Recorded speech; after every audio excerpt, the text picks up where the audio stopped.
Hello, I'm going to talk today on secrets of achieving happiness.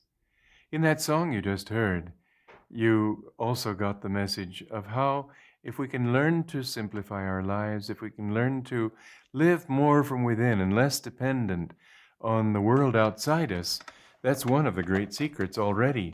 It's like a story that I heard when I lived in Arizona many years ago.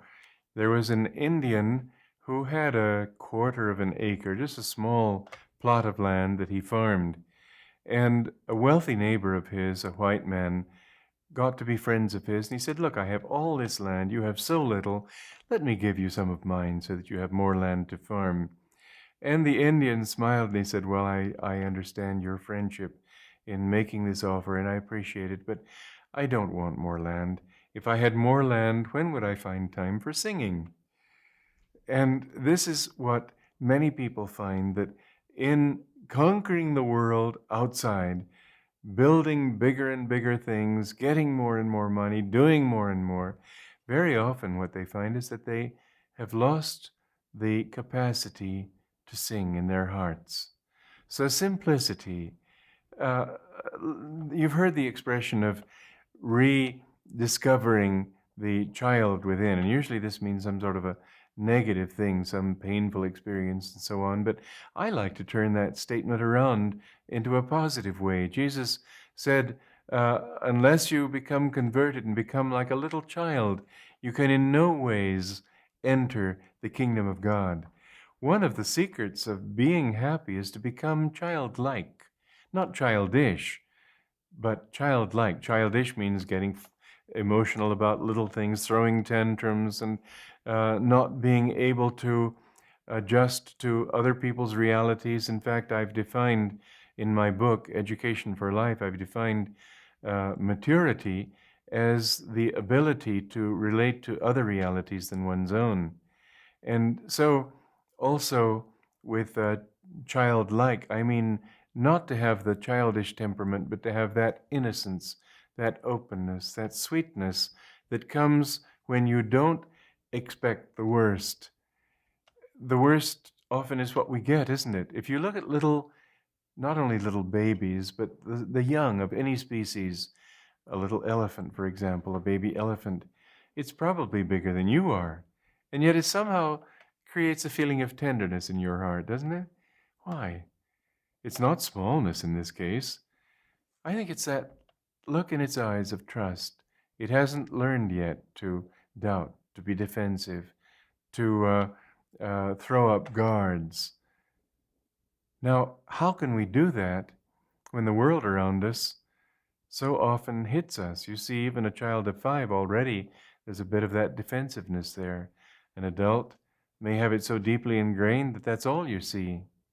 I remember once I gave a concert for the friends of a friend of mine in a place called Stroudsburg outside New York City in Pennsylvania.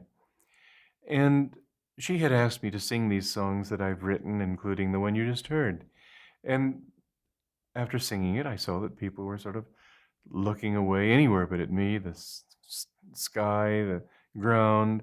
I thought, well, I don't want to impose on them, but I don't want to be a bad guest since she asked me to sing them. So I sang one or two others, and then I dropped it, and we went and had our picnic dinner.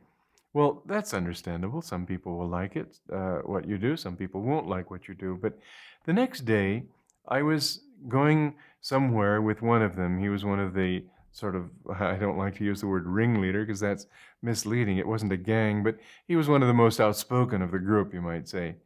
And he was taking me somewhere, and I just was sort of curious, this total non-reaction. And so I asked him, well, how did you like my music? And he said, oh, it was fine. Then he went on to say, in fact, I have a cassette of it, and I play it in my car every day when I go to work. Well, that was the stunner to me, that he could actually like it well enough to play it every day and not be able to say so, not be able to express enthusiasm. The tendency of so many people not to be able to say, I love you, not to be able to answer first, but always to be cautious.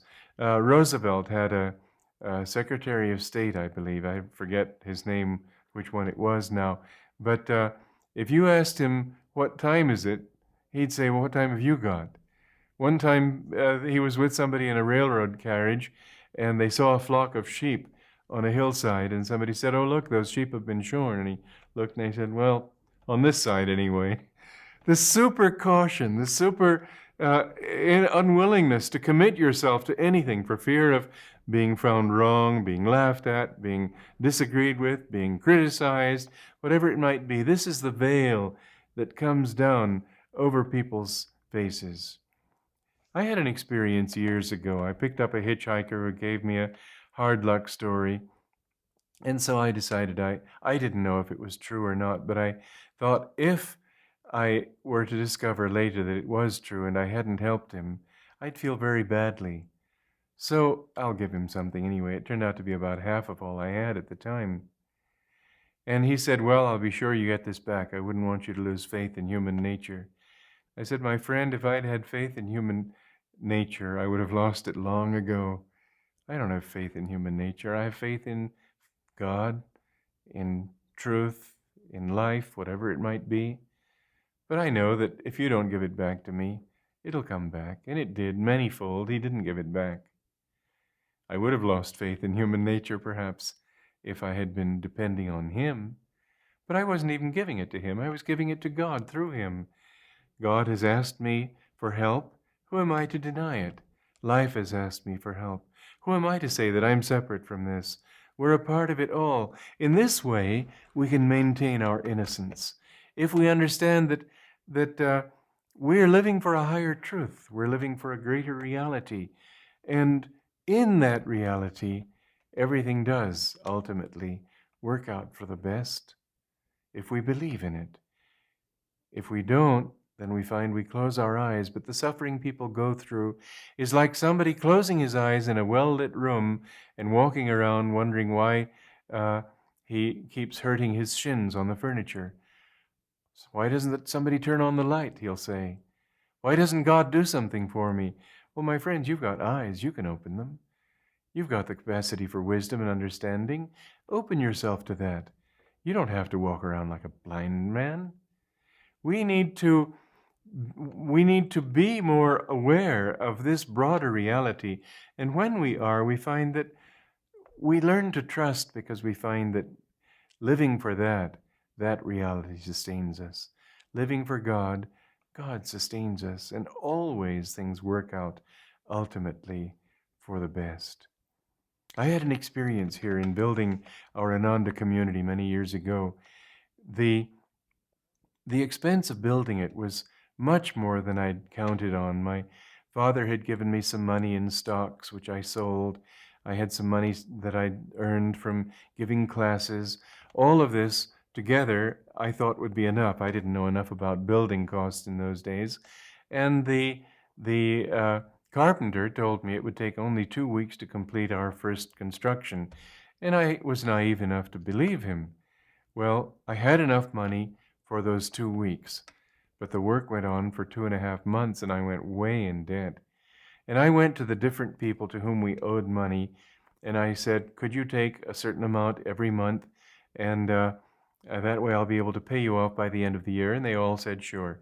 So in this way, we were able to keep on, and I gave classes every night in a different city, and God sent me more students, so I was able to earn a great deal more, and all of this gradually went toward paying these debts and making it possible to complete the construction. Otherwise, if we hadn't completed it, the winter snows would have ruined everything we'd done. It wasn't something I could afford to wait on unless I wanted to demolish it and start again from scratch. Well, then later on, one of the people to whom I owed money was a lumber company, and they decided this was a good chance to get some land without trying, and so they put a lien on the property. I'd lived in a monastery all my life. I didn't even know there were such things as liens. I was totally naive about worldly things at that time. I've learned a few lessons since then, but it's never caused me to doubt the basic goodness of everything and the basic capacity of life to always work things out for the best. And this was a proof of it. He put a lien on the property, and a couple of weeks later, his lawyer wrote me a letter saying, unless you pay this whole amount that you owe me in 2 weeks, we'll foreclose. And I'd heard the word foreclosure, but I knew nothing about the way it worked or anything. I went to the man and I said, look, I've been paying you. We have an agreement. He said, well, yeah, I know, but in this world you got to be practical. Means selfish, greedy, all the things he thought. So I went to his lawyer. He said, agreement? I don't know any agreement. Show me something in writing. So I was learning a few lessons, but I just was sure that God would do something for me. I had an evening, a couple of evenings later, in Palo Alto. I had to show some slides of India at the time that people were interested. There were a handful of people, maybe 12, 15 people there. And I didn't mention this problem. I didn't want to ask perfect strangers to help me. So I just talked about the community that I was hoping to build and showed these slides of India. And at the end of it, somebody came up and said, well, do you accept donations? And I said, yeah, I certainly do. I expected he was thinking in terms of $5, $10, something like that. And so he said, well, I like the work you're doing, and I'd like to give you a check. He wrote out a check, and when I looked at it, it was for $3,000, just enough to cover this debt. So I phoned the man, and I said, I have this money. I was learning a few lessons too. And I said, I have this money, but I won't pay you. I'll wait and I'll let you incur all the heavy legal fees you can, then I'll come in and pay it at the last moment. And he said, oh, well, if you can pay it, then I'll give you a big discount if you pay it now. So it worked out that it all worked out for the best. I got a discount and was able to pay it off right away. But you have to be practical. There was a story of a cobra who was converted to nonviolence. And when the village boys found out that it was being nonviolent, they started throwing stones at it. When the great saint who had converted the cobra came back to that village and saw the cobra on the brink of death, he said, what is this? And the cobra said, well, Master, this is what comes from following your teachings. And he explained what had happened, and the master, the saint, said, oh, you silly fool. I did tell you not to bite, but I didn't tell you not to hiss. And so we need to be practical, but at the same time, what I've found from long experience is that if we give it to God, somehow things do work out for the best. And even when they don't seem for the best, if you live through it with faith, they do turn out for the best. And you look back and you say, it's the only way things could have really happened. So I'd like you to broaden your horizons. I'd like you to broaden your vision. And when you do that, when you can learn to live in that broader rhythm, then you'll find that you can be happy at all times. You can learn to become like a child. You know that people are untrustworthy. You are untrustworthy. I am untrustworthy. So who am I to expect others to be trustworthy? We're human. We can fall down. We can make mistakes. Even with the best of intentions, we can hurt somebody's feelings. But the truth is that it isn't we that we should trust. It's God. It's life. It's this higher good that pervades the entire universe. And with that attitude, we find that being simple, being childlike, being trustful, we can be all of those things. I know I think the best compliment I've had for the book that I wrote, The Path, which is a spiritual autobiography, and a book about my life with my great teacher, Paramhansa Yogananda. The best compliment I've received was somebody who said, reading it, he said, here's somebody who's 50 years old and can still keep that childlike trust. And this is how. I feel it because I know what can be trusted and what cannot be trusted. Now, another thing that is very important in achieving happiness is to realize that there's one simple rule in life. Jesus put it this way. He said it's more blessed. You could translate this to say it's more blissful. It's more happiness producing. It is more blessed to give than to receive. I live at Ananda, a community of several hundred people, and I see people on many different levels of ability to practice spiritual teaching. And I see that in every case, those people who give of themselves are always happy. Those who think more, what's in it for me? I've got to get my thing together first. How can I find security? Then I'll think about other people. They never have happiness. They never have security. They never get their trip together. Happiness comes from sharing whatever you have. What little you have, share. There's a lovely poem of Rabindranath Tagore. He says, I was a beggar, and I saw the great King of Kings coming in a golden chariot, and he stopped by my door. And I thought, oh, now I have the opportunity to have all my wildest dreams fulfilled by this great king, owner of all there is. And I came up to him, and I held my hands out. And what did he say? He said, what have you to give me? What could I give to this great king? What did I have? He had everything. I had nothing. It seemed such a contradiction of all that was true, all that was just, all that was fair. And then, in my despair at having my hopes disappointed, I took a little tiny grain of rice from my hand, and I gave it to him. I felt I really have nothing else to give. I had this rice in a little pouch that I was carrying for my dinner. And that evening, I emptied out the pouch to cook my dinner, and I found that among these little grains of rice, there was one grain of gold. And I thought, oh, if I had only given him everything. And so it is that the more we live, the more we give, not just to another person to please him so he'll give back to us. So much of generosity is really a mercantile kind of attitude. But if we can give to God without any thought for ourselves, just because it's our nature to love, it's our nature to give. Giving is expansive, taking is contractive.